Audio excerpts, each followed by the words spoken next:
இட்லி தோசைக்கு மாவு இருந்ததுன்னா காலையில் என்ன டிஃபன் பண்ணணும்னு யோசிக்கவே வேண்டாம்.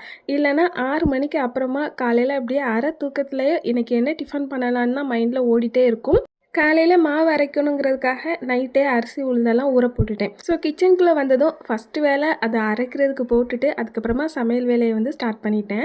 இன்றைக்கி ஹஸ்பண்டோட லஞ்சுக்கு வந்து வெள்ளை மோர் தாளிச்சும் அது கூட வந்து அவியலும் தான் செஞ்சு கொடுத்துருந்தேன். நான் எப்படி அவியல் பண்ணுவேன்னா, இருக்கிற காய்கறி எல்லாத்தையுமே நீள நீளமாக கட் பண்ணிவிட்டு கொஞ்சமாக எண்ணெய் ஊற்றி கடுகு கருவேப்பிலை போட்டு தாளிச்சிட்டு காய்கறியும் போட்டு மஞ்சத்தூள் உப்பு கொஞ்சமாக தண்ணி போட்டு நல்லா வேக வச்சுருவேன்.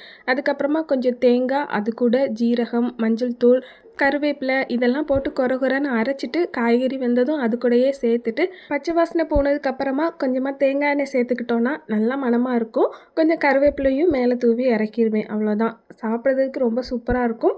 அண்ட் தயிரெல்லாம் சேர்க்க மாட்டேன். அதுக்கு பதிலாக பகுதி தக்காளியை வந்து கட் பண்ணி சேர்த்துப்பேன். நேற்று உளுந்து ஊற போடும்போதே வடைக்கும் கொஞ்சம் சேர்த்து போட்டிருந்தேன். ஸோ அதையும் அப்படியே எடுத்து உளுந்து வடை போட்டுட்டு மாவையும் ரெடி பண்ணி வச்சுட்டேன்.